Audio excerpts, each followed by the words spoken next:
The nights are long, the days are short, and the weather is chilly to downright cold, depending on where you are. It's a good time to slip into a Quince iconic Mongolian cashmere sweaters, which start at only $50. You can treat yourself to everyday luxury at an affordable price with Quince. If you really want to dive into luxury, you can check out their leather handbags, washable silk shirts, and European linen sheet sets. Whatever you're looking for at Quince, all the prices are 50 to 80% less than similar brands, and they do that by partnering directly with top factories and cutting out the middleman. They only work with factories that use safe, ethical, and responsible manufacturing processes. And of course, they use premium fabrics and finishes for that luxury feel in every piece. But you've already heard me rave about my Quince travel pants. Treat yourself this winter without the luxury price tag. Go to quince.com/traveler for 365-day returns plus free shipping on your order. That's QUINCE.com/traveler to get free shipping and 365-day returns. Quince.com/traveler. And thanks to Quince for sponsoring this episode of Amateur Traveler. Amateur Traveler, episode 847. Today, the Amateur Traveler talks about temples and berets, lake villages and Lak Lak, Kampot and Khmer Rouge as we go to Cambodia. This is Chris Christensen from Amateur Traveler. Let's talk about Cambodia. I'd like to welcome the show Matt Gibson from expatmatt.com, who's come to talk to us about Cambodia. Matt, welcome to the show. Thank you for having me, Chris. I want to say welcome back because I've known you for so long, but I don't think you've been on the show before. I never have. I think we've chatted about it a few times. You seem to always look for locations that are totally not appropriate for me. This is the first time I can remember responding and being like, I'm perfect for this one. And we're talking about Cambodia. What's your connection with Cambodia here?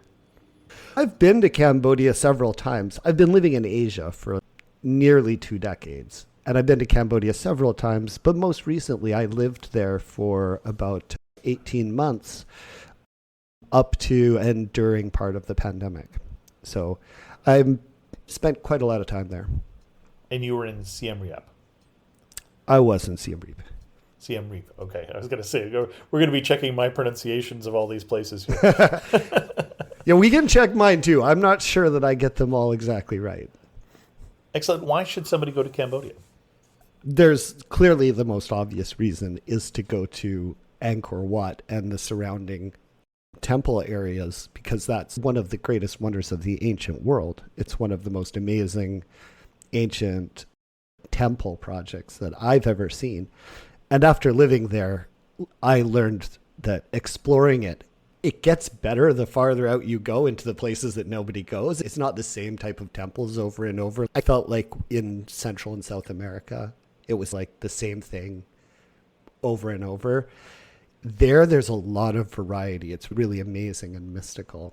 And of course, the people are really amazing. They have this new generation coming up that's post-Khmer Rouge, that's sort of the sons and daughters who came after that generation, that have this bright future ahead, and people are just really happy and positive these days. It's a really wonderful feeling. Excellent. What kind of itinerary are you going to recommend for us? I think any itinerary is going to include, of course, going to the Angkor Wat complex. You're going to also want to see Phnom Penh. I think the real flexible part of the itinerary is how far and how much time you want to spend in the south of the country. So because of the way Cambodia is laid out, it's a lot of road travel. You can fly between Phnom Penh and Siem Reap. It's about a 10-hour, 12-hour drive. But you want to travel the country in one direction. You're not going to do a loop because you're just going to spend an extra day driving in order to complete your loop. Okay. So you would probably land in Phnom Penh and do a zip down south if you want to go towards the coast. In my opinion, this is the less interesting part of the country compared to going north to Angkor Wat and that area. But there is some real natural beauty if you go south. So I think most people, I'm not going to say don't go to Sihanoukville, which is the southernmost coastal tourist city that has been heavily developed by the Chinese in recent years and turned into a bit of a gambling destination. Okay. I wouldn't say don't go there, but I would say a lot of people don't enjoy it like they used to. If you read old guides to Cambodia, they'll say go to Sihanoukville, see the beach, it's really beautiful, and it is. But the experience of a large number of Chinese gamblers having taken over most of the area has changed that vibe for a lot of people. So I wouldn't say don't go, but I'd say know what you're going to see if you're going to take that few extra hours of driving and spend that extra day or two to go to Sihanoukville. Make sure you understand what you're getting first. Other than that, though, there is also some other beautiful areas just north of there that are also in the south, where there's some rivers and lakes and waterfalls and things like that that people really, and many people will recommend. Kampot is one very popular place to go that's in between Phnom Penh and Sihanoukville. That's a really beautiful natural area with a lot of boutique hotels and is very nice. Now, those are the main sites in the south that people go to. There are a couple of islands off of the southern coast that people like, but less are visited. So if you move from there north, then you have Phnom Penh. Phnom Penh, in my opinion, I think it's an all right city. It's worth a day or two or three if you like good food. There's a lot of good food there, international cuisine. There is a museum about the Khmer Rouge genocide, which, in my opinion, is very worth visiting. I stop in there, try to every time I'm in Phnom Penh. It has a really good audio guide. Takes place in a former elementary school that had been converted to a prison during the Khmer Rouge. And you have some old dudes who are selling books there, who have written books about growing up during the Khmer Rouge. There was one who I met there that was selling a book of his family. 4 of the 5 boys went missing, and he went looking for them after everything was over. It's a very moving place. It's not a happy tourist place, but it's... No. I took a group of amateur traveler listeners there, but we did that and then also did the Killing Fields. Okay, yeah. So this is and I say, Seoul Slang Genocide Museum? I believe that's the name. Yep. There's only one in town. Got it. Okay. And you remember walking around it. It's the square area you walk through the different rooms. Yep. You see the different restraint implementations and things like that they use. And a lot of artwork done by former prisoners. Yep. Cambodia doesn't have a happy history. And if you want to learn the history, you're going to learn about the Khmer Rouge, and I think it's a really worthwhile place. It's also, the money is going to the right places. There's these fellows also selling books, are usually supporting a nonprofit organization. So it's all a very all-around good thing to do and very worthwhile. The thing that was surprising for me when we took the group of listeners there wasn't the Killing Fields, which is just outside of town, is a monument, a memorial, if you will, to the victims. And it's one of the places where the mass killings happened. And we saw that, and then we went to the museum you're talking about. And I knew that would be awful, something that I felt I needed to see, that we needed to understand. But what I didn't realize is how often it would come up with other people we met along the rest of our route, because everybody in the country was affected by this.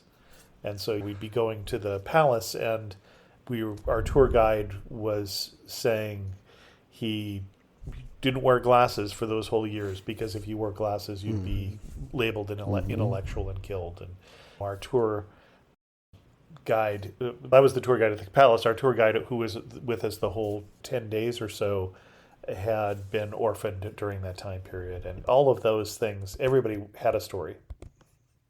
Yes. When we were living there in Siem Reap, our favorite security guard, he was this older fellow, had a giant gash on his neck, scar from something that was we found out later related to the Khmer Rouge, and just the nicest, most reliable, like happy fellow that you would ever meet. But you could clearly see, on his face the history that he lived through.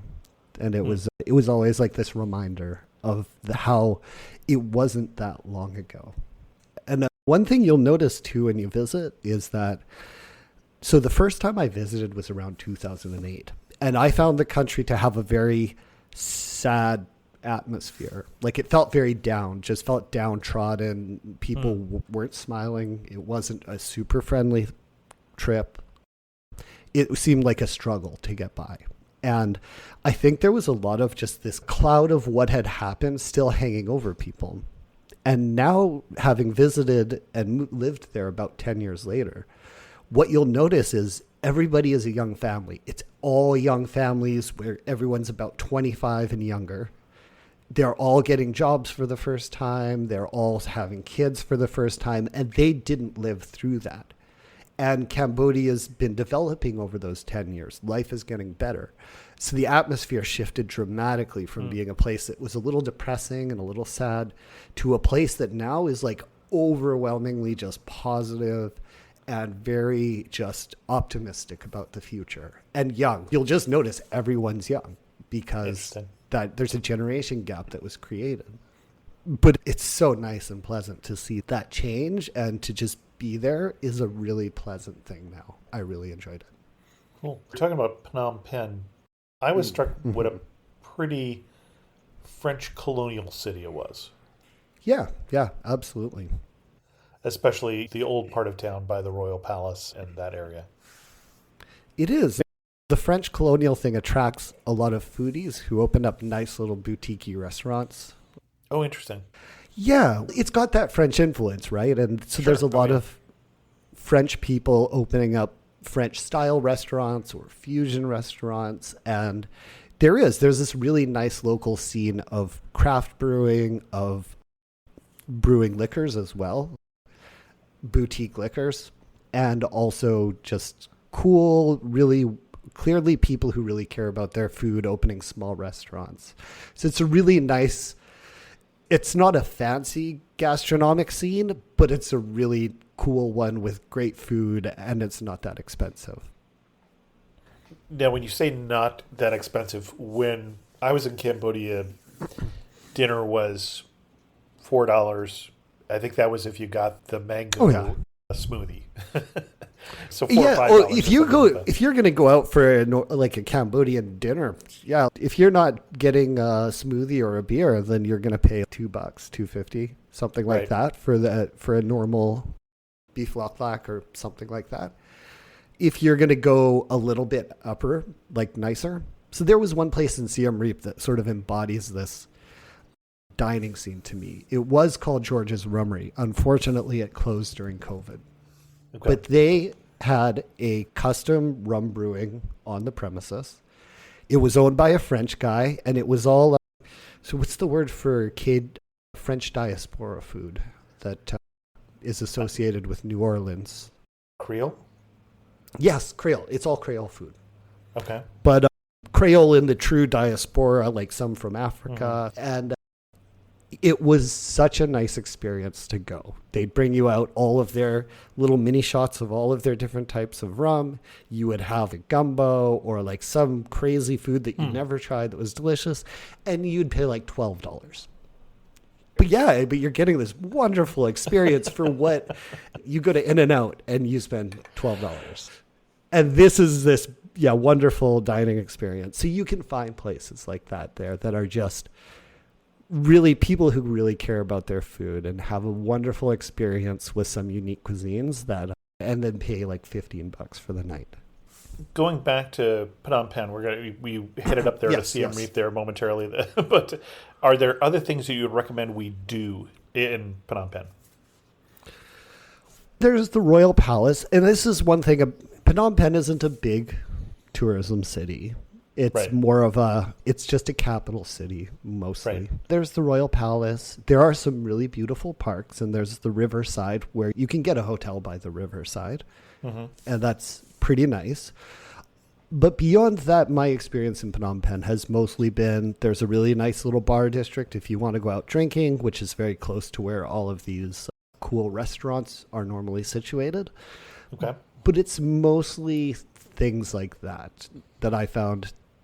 There's the museum, there's a lot of nice restaurants and bars, and there's a cool expat scene to integrate with.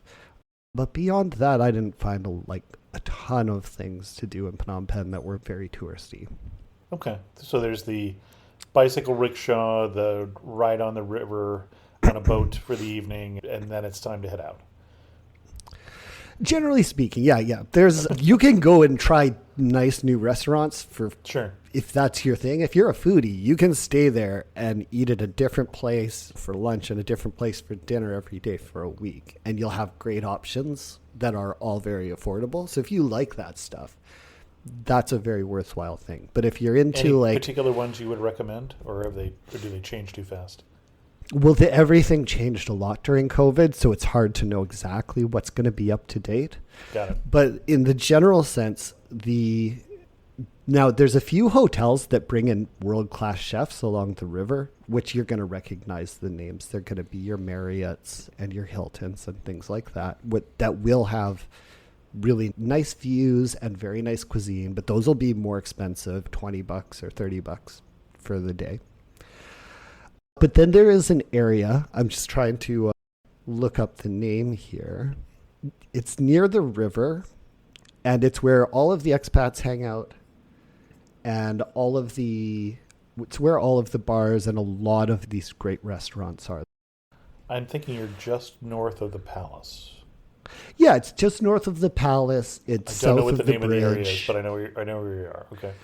Yeah, I don't know that it has a name. I think people just will call it Riverside because that's Okay. where everyone goes to hang out. But that whole area there's a highway and then there's the riverbank, and it's north of the palace and south of the bridge. It's just filled with cool places. You can just go walk around in there. It's quite walkable, especially by the riverside, and just find things that you like that look cool and give them a try.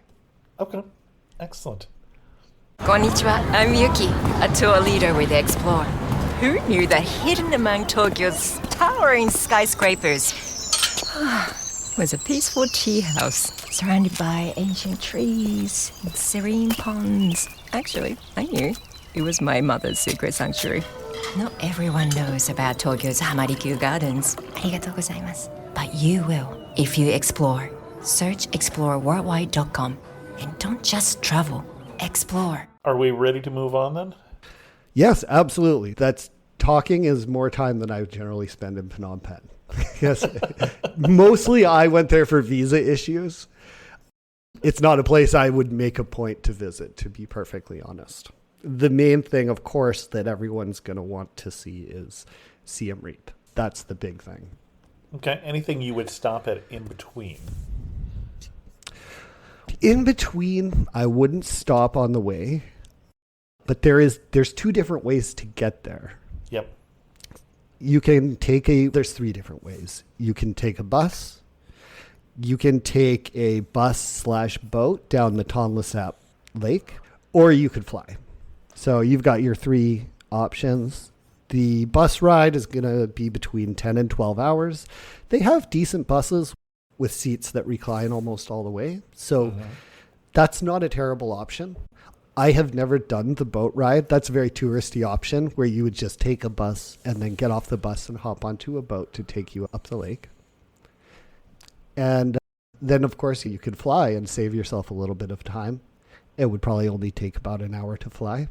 But I haven't done the boat ride as a form of transportation, but I have done the boat ride where you go out to the floating village on the lake. And the lake changes greatly in size from the dry season to after the monsoon season. And so as you're coming up to the lake, we were there when it was drier, and so the lake was quite far down, and so the houses are built on stilts above the lake, and it was photogenic and interesting stop. to do. We did that, and then of That course, very very touristy. We stopped at the spider market. I don't know that I could recommend that. Go tasting the tarantula and things like that was probably not my jam, as it were. yeah. It is a very touristy thing to do on the way up.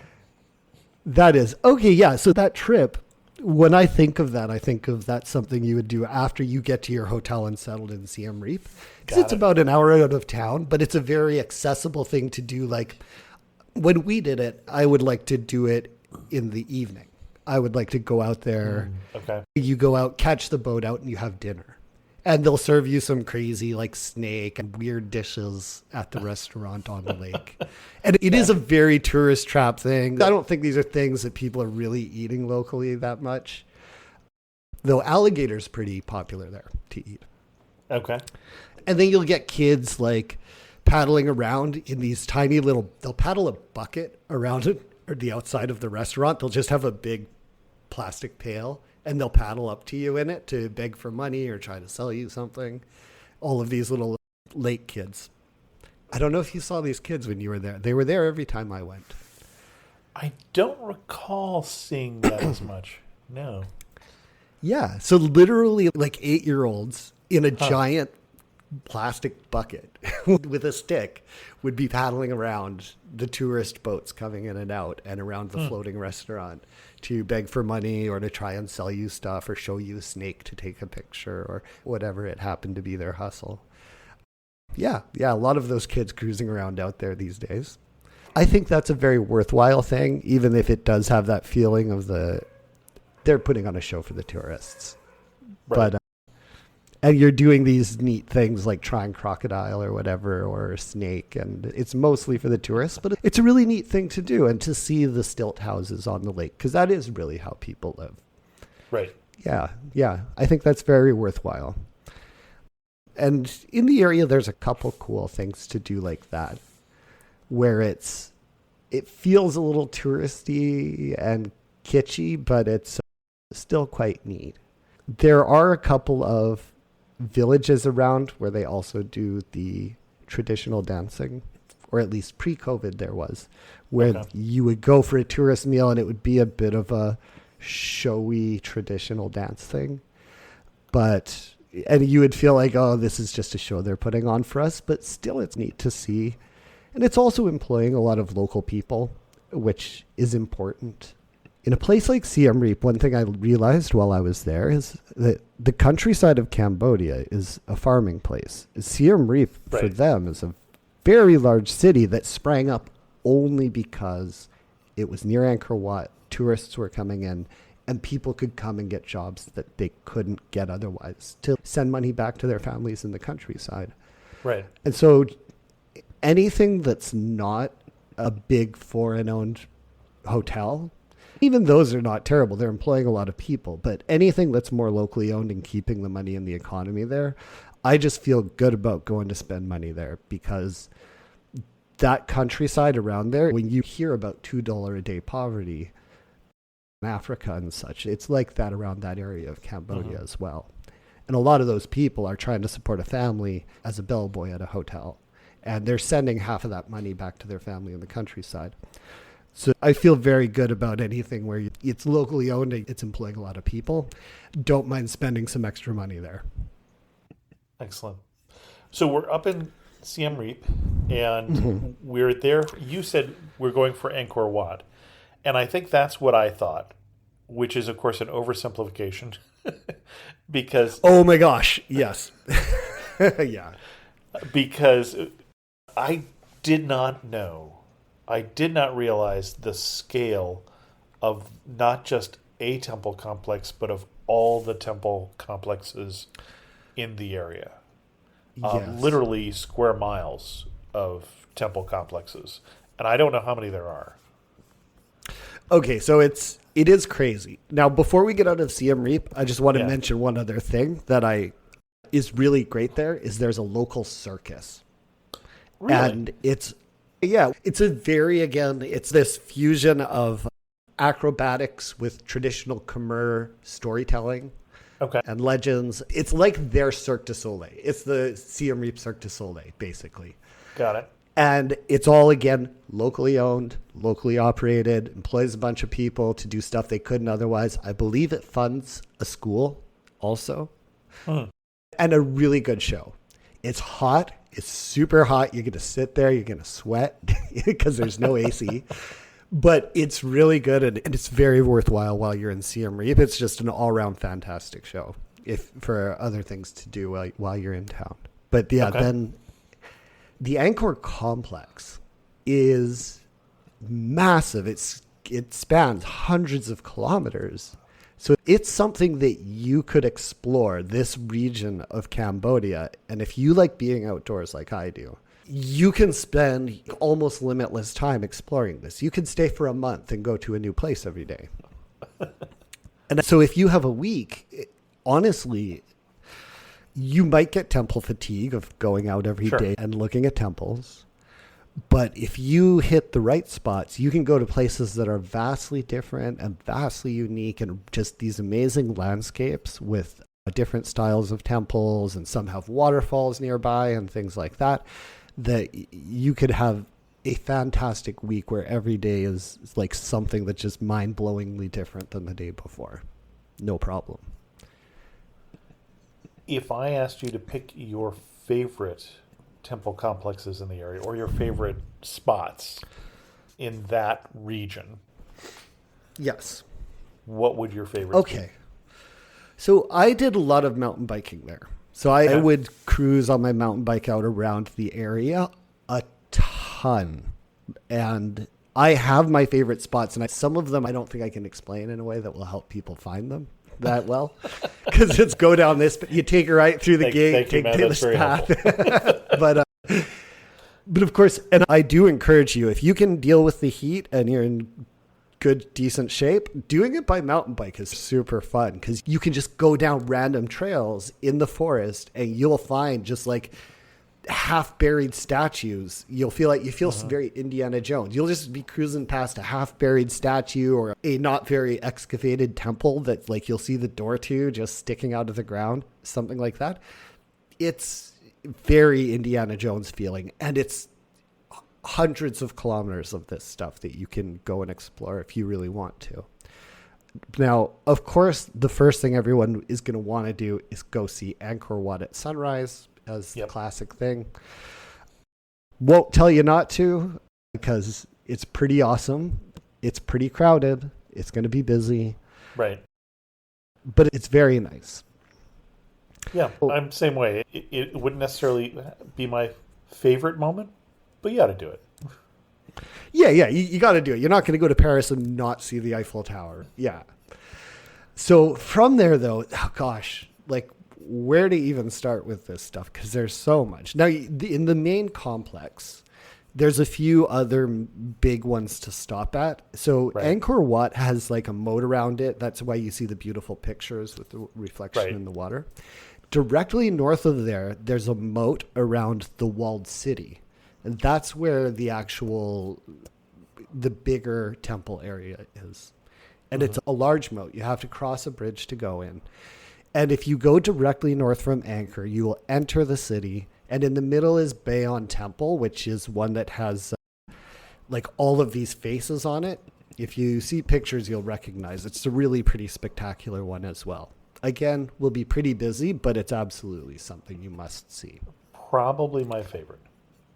Yeah, it's super cool. Photography there is so neat and challenging because you're like, how am I capturing this million face thing? I can't just stand all the way back. I want to get some close-ups. I want to get three faces in the picture. It's really fun. Yeah, super cool. Now, from there, the Bayon Temple, you're in the center of that city. Now, if you were to go directly east out of the city, it's far, like 10 kilometers. You're going to get to the West Baray. It's essentially a reservoir. It's a big rectangular shaped reservoir. Okay. It has a temple on an island in it that you can get a boat out to. This is a newer thing that was built for visiting. It's not a old temple, but it's a really cool place to go. And on the southern coast, the southern shore of that is a bunch of like local restaurants. Local people will go out to that beret to spend a day. You get a place, you rent a hammock in a place that sells food. You drink food, eat food, drink beer, and go swimming. And everybody goes swimming. And it's a really nice place to spend a day or an afternoon if you just want to chill out on the shore of the Bray. And it's super nice. Really, we used to love doing that in the afternoons. Just a bunch of people. We all get hammocks. You get a hammock in the shade. Order beers. They're like 50 cents each. And go for a swim. Go for a swim in the water. Now, if you go back to Bayon Temple, which we're using as a center point. Okay, got it. Because it's in the middle of all of the things that are near the city. Right. In this main area that people visit, it's at the center. Now, if you go directly north from Bayon Temple, you'll leave the city. Yep. And then you would take a turn right and go east. And there is another beret here. It's also another big reservoir that has an island in the middle and a temple. Okay, it's called Nikpoan.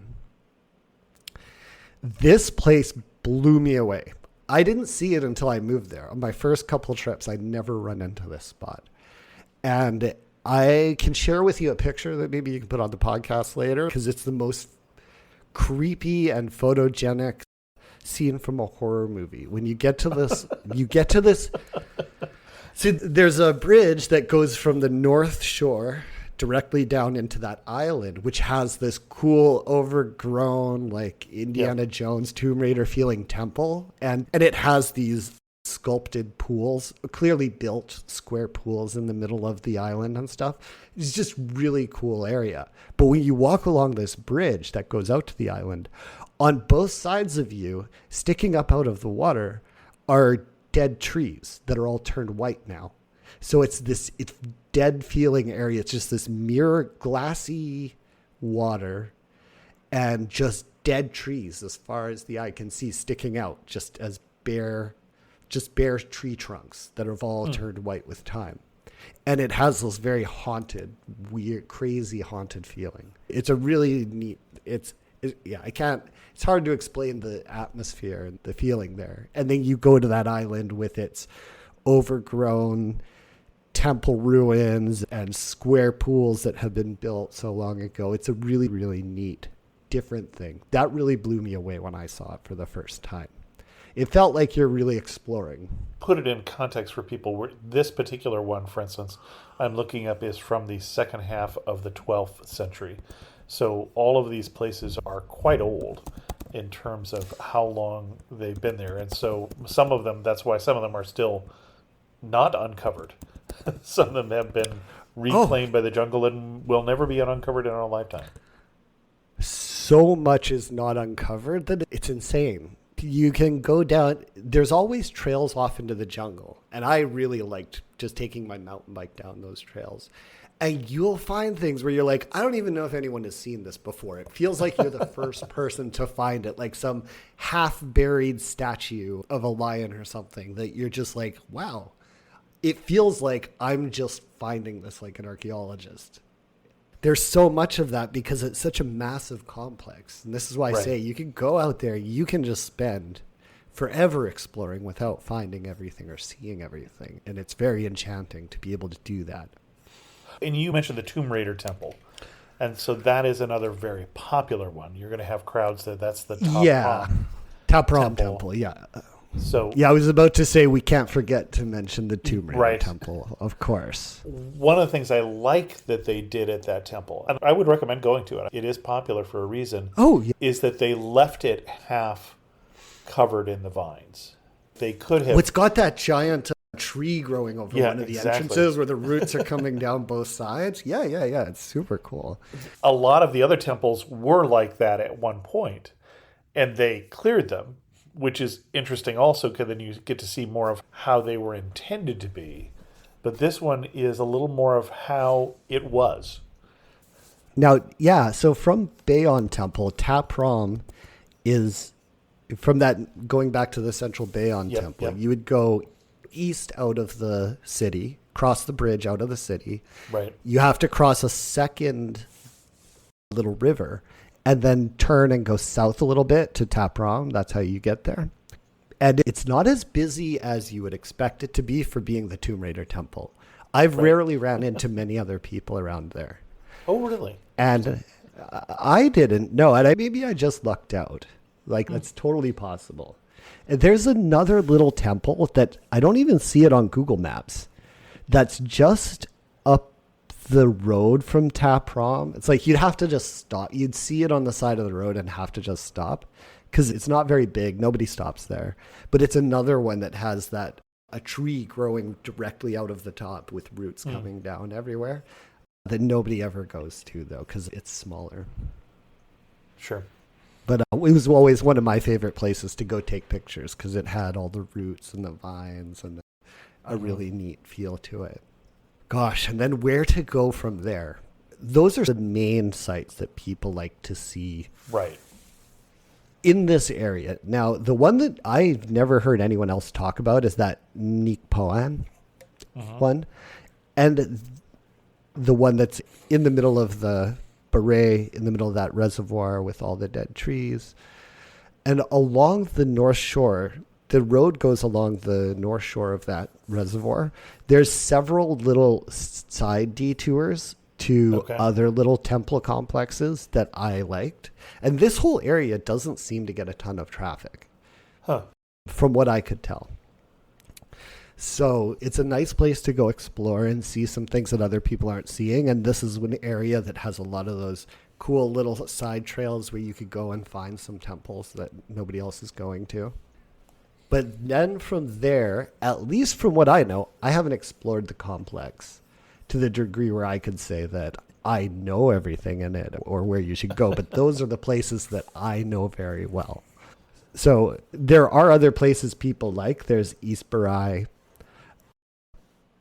and Sarashrang, which are also in the eastern part of this. But I am not as familiar with those. Okay. But I do know people that really like them. Now, if we start going a little further afield, because you can drive for hours and still find temple complexes in this area. There's so many. So now, if we are traveling further afield, north from Siem Reap, once we get out of town, say about an hour and a half drive, you start getting close to some national parks. There's the Kulin National Park. And along this highway, there's a couple of spots that are very popular once you're going exploring further afield.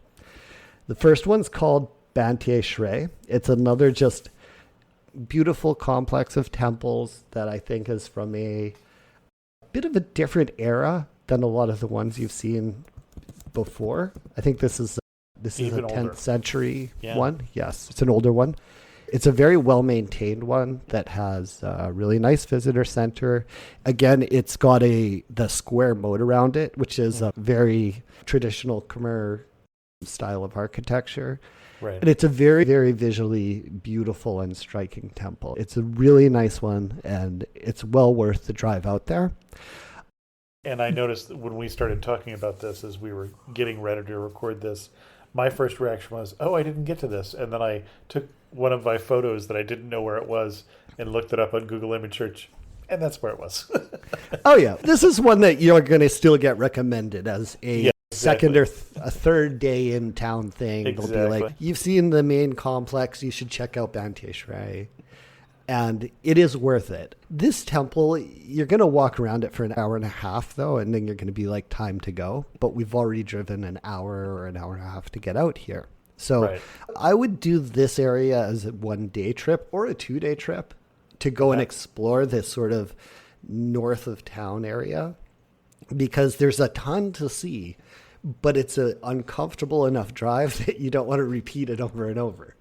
So from Bantier Shre, if you continue north along this same main highway, you're going to very shortly, it's not very far, there's a place called Kabal Speen, or the Valley of 1,000 Linguas. This is an area that has a river with carvings that are in the river in sandstone that Okay. are, I'm not sure how old they are. It's very unique. It's very different from everything else that you've seen so far. So it's more like seeing, a lot of them are phallic, these sculptures that are carved under the water. And then a lot of it just looks like an old text. So it's a hike, you hike along this river and you just see all of these different places where somebody has carved under the river all of these symbols and text. And it's a very unique and different just part of that history.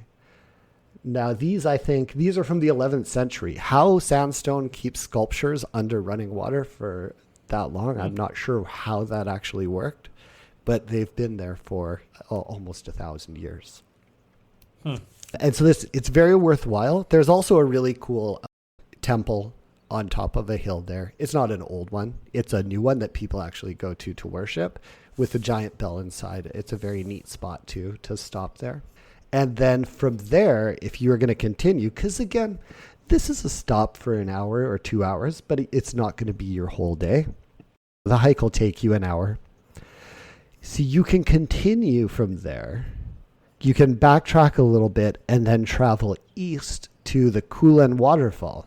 You could spend a full day out here very easily to just explore. This is just a natural mountain area. This is in the Kulen National Park, which is named for the Kulen Mountain. So mountains in Cambodia aren't big mountains, but it is a mountain where you get the vista. You get to see all of the surrounding landscape, and you can see for like 100 miles because there's no other mountains in the way. Everything is flat there. And then there's a really beautiful waterfall you can hike to, and there are various different vistas where you can go to look over different directions and see the temples in the distance. And there's not a lot of other places where you get this kind of view in the area. There's just not many mountains around. So it's very nice to be able to get that different perspective on this plains area. Okay. And so in doing those three things, now you've definitely probably filled up your whole day.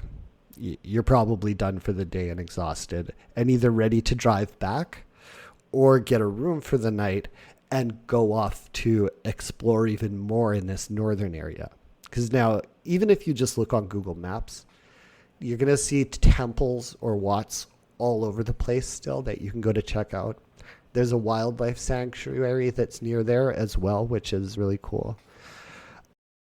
Yeah, there's just tons more to see if you want to spend 2 or 3 days out in this northern area. But those would be... What sort of wildlife would I find that is in that area? Oh, gosh, that's a good question. I don't recall monkeys or anything. It's just jungle wildlife. Okay. But nothing that jumps to mind as I can describe that people will latch on to. One of the last places on the earth where you can find a giant ibis, apparently. Really? The national bird of Cambodia. Huh. I had no idea. I I know you can find looked those it up. giant hornets all over the place. Those crazy giant Asian murder hornets. Oh, great. We got those. Oh, boy, do they have those. Excellent. What else do we want Yeah. to see in this area, or where else would you send us while we're in Cambodia? From here, I think these are most of my recommendations, which would probably take up. Okay. If you just did only Phnom Penh and Siem Reap, didn't even go to the south, I feel like just out of these things, I would spend a week to 10 days doing what I just described. Okay. Very, very easily, right?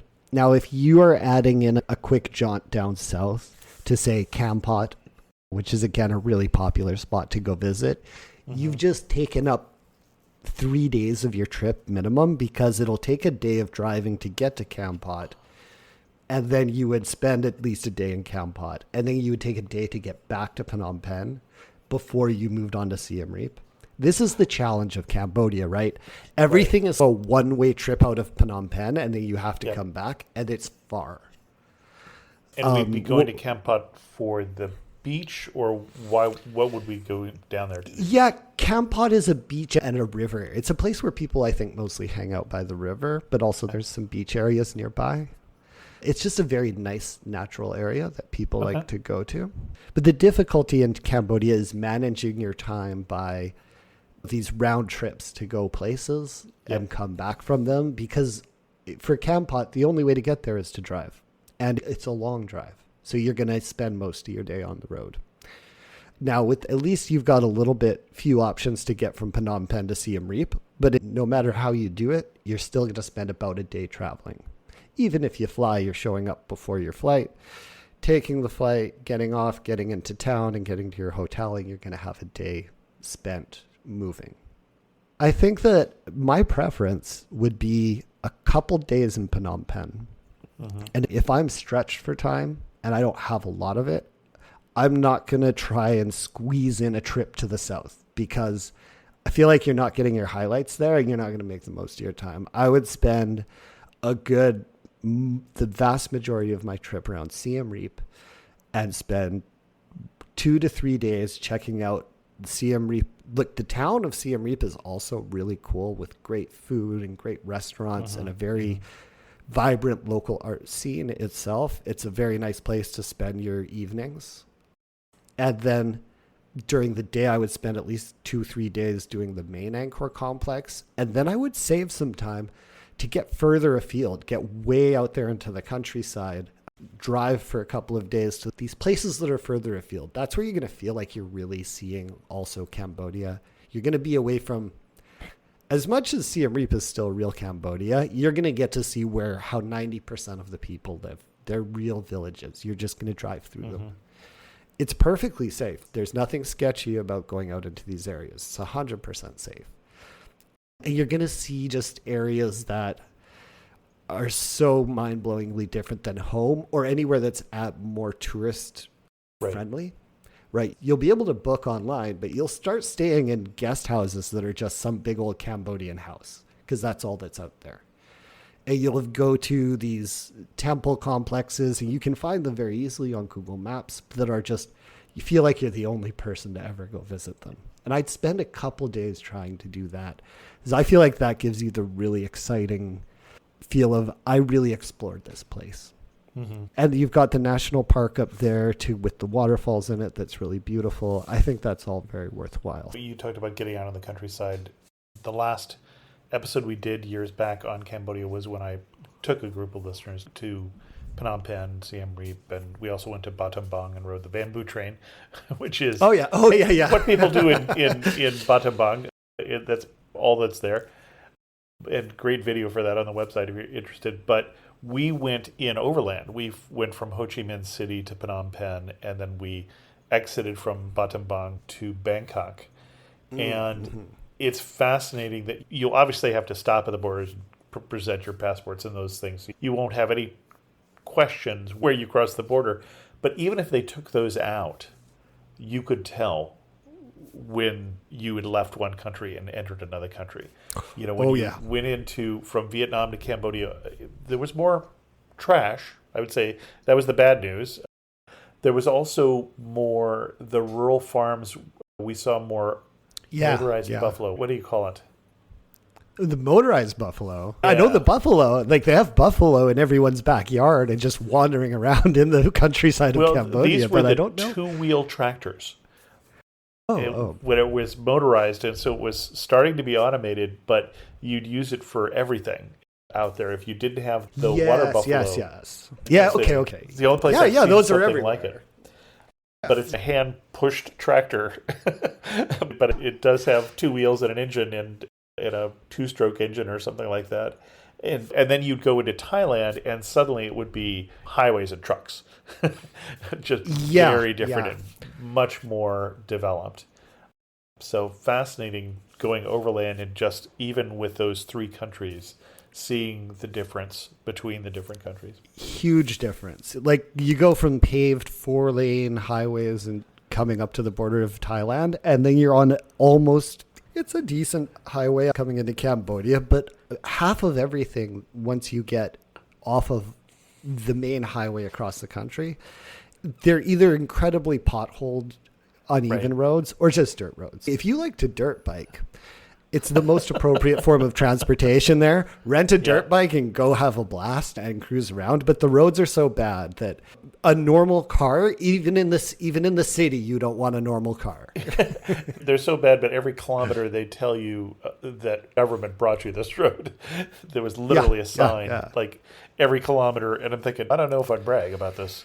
If I were you. And this is why I want to stress that you want to minimize your driving time on a trip to maximize your comfort. And it's not just because you're spending time in a car. It's you're spending time in a car on a road that's probably not the best road. And you're not going to want to it's not driving from LA to San Francisco. It's very different than cruising down a freeway. You are on a bumpy road with usually unpredictable traffic and a lot of swerving going on. So you're going to want to minimize that as much as possible and make the most use you can after you traveled a distance to an area. Anything else you want to tell people before we wrap this up with our wrap-up questions? Yeah, go stay at the Happy Elephant in Siem Reap. It's a fantastic little boutique hotel that is owned by this really sweet lady who has spent all of COVID losing money trying to keep it open to pay her employees. She's a one-woman NGO trying to support the local economy there. Highly recommend the Happy Elephant little boutique hotel there in Siem Reap. But that's about it. Other than that, no, it's a nice place. Definitely go visit and support everything local that you can. And don't worry about whether you're getting overcharged or not, because even if you are, it's still going to be incredibly cheap. And honestly, this is a place that deserves it. And a lot of people that you're supporting, and you are supporting local families who are supporting their parents out in the countryside who have no option to go get a job. So I would just recommend be free with your money, and you can feel good that it's going to be usually generally going to the right place to help somebody. Excellent. As we get to our wrap-up questions, Matt, you are standing in the prettiest spot in Cambodia. Where are you standing, and what are you looking at? Ooh. Oh, wow. There's a few spots that strike me for that. One is that temple that I mentioned that's at the north of the complex. That one blows me away visually. I'll send you a picture later. But Bante, the Barai that is west of the complex that I mentioned, it's north of the airport. You'll see it on a map. It's a giant rectangle of water, West Barai. I spent a lot of sunsets there in a hammock. So pretty. The little island on the lake. There's a little island on the lake with a little temple on it that's just quaint. And it's such a pleasant atmosphere. It's probably one of my favorite spots that I remember fondly. And just watching the sun go down there. Really pretty. Excellent. One thing that makes you laugh and say only in Cambodia. Oh, okay. I was mountain biking a lot and running a lot. So we were living at a hotel that was about halfway between Siem Reap and the temple complex. It's the last hotel before you get to the temple complex. So our backyard is farmland. It's just whatever farmland when I go out back to go ride my bike or go for a jog. And I discovered temples in people's little yards. I would go different routes and find just random temples from whatever, the 12th century, just sitting there. And there'd be a little barely worn path up to them because they're tiny. They're the size of a shed or something. And just having that all the time, regularly, just being out in exploring around somewhere random, a 10th century temple sitting there that nobody's taking care of. It's just sitting there. That's just there. And it would happen often, which is why I love exploring there so much. You feel like Indiana Jones constantly. But it's funny, I mentioned that on our trip we ended in Bangkok, and we had an extra day, and we were trying to decide what to do, and we were looking at the different tours we could do, and one of them was up to some of the famous historic temples north and west of Bangkok. And we kind of looked at the brochure and went, oh, it's kind of like Angkor Wat, but smaller. I just feel since having been to Angkor Wat, everything is, kind of like Angkor Wat, but smaller. Yeah. It is for other things.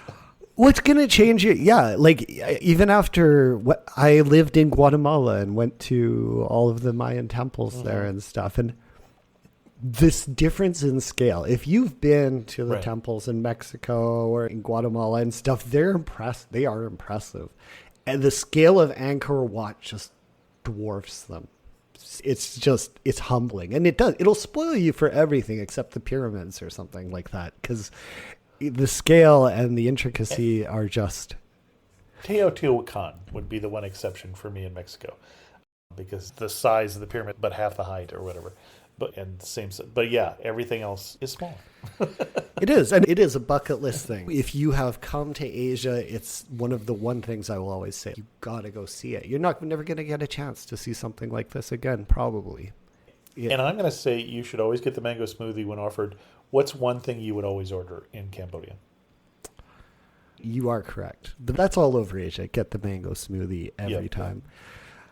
If you're a meat eater, the beef lok lak is a local dish that is absolutely just this wonderful comfort food. It's beef served in a peppery gravy over rice. It's Cambodian comfort food. It's absolutely fantastic. And you should, if you don't get that, you can get other lok laks, but beef is the most common. It's like the Cambodian version of a hamburger. You can get it everywhere. It's delicious everywhere. Everyone knows how to make it, and it's really good. Excellent. And if you had to summarize Cambodia in just 3 words, what 3 words would you use? Oh, gosh. Dusty. Didn't mention that. It is dry and dusty, and those dirt roads, kick up the dust. It's dusty. Except when it's wet and muddy. It's dusty, it's hot, and it's happy. Excellent. Excellent. Our guest again has been Matt Gibson from expatmatt.com. Matt, how old is expatmatt.com? 2008 was the first edition that I put it up. Yeah, long time ago.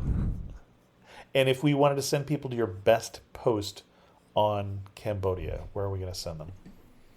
My first ever photo tour in Angkor Wat? This one is good. There's also one called, I might have hidden it, called Life and Death in Angkor Wat. It's a personal story, though. They're both good. One's about a tour, one's about a personal spiritual experience in Angkor Wat. I'll put a link to both of those in the show notes. Matt, thanks so much for coming on Amateur Traveler and sharing with us your obvious love for Cambodia. My pleasure. Thank you so much, Chris. Thanks as always to the patrons of Amateur Traveler who help support the show financially. If you're interested in becoming a patron of the show because you've loved the show so much or gotten so much from it, go to patreon.com/amateurtraveler to learn more. I enjoyed putting together this episode. I got a chance to use a lot of my photography from Cambodia and relive some of the trip that I did with some of you who are listening to the show now. And you might find pictures of you in the pictures in this episode if you were there with me in Cambodia. And I also linked in the show notes places to visit in Cambodia article, which is about that particular trip. And it has some of the videos that I mentioned of the Battambang bamboo train and things like that. So check that out. We're still looking for more people to go to Japan. The go, no-go decision for that is going to be sometime in June. So if you're interested, sign up. Have to sign up by that time. If we don't get more people, we won't have enough to go. For more information, go to amateurtraveler.com/trips for that. And then there should be more information soon about that second trip to Morocco for the Amateur Traveler trip in 2024. And with that, we're going to end this episode of Amateur Traveler. If you have a question, send an email to host@amateurtraveler.com, or better yet, leave a comment on this episode at amateurtraveler.com. And thanks so much for listening.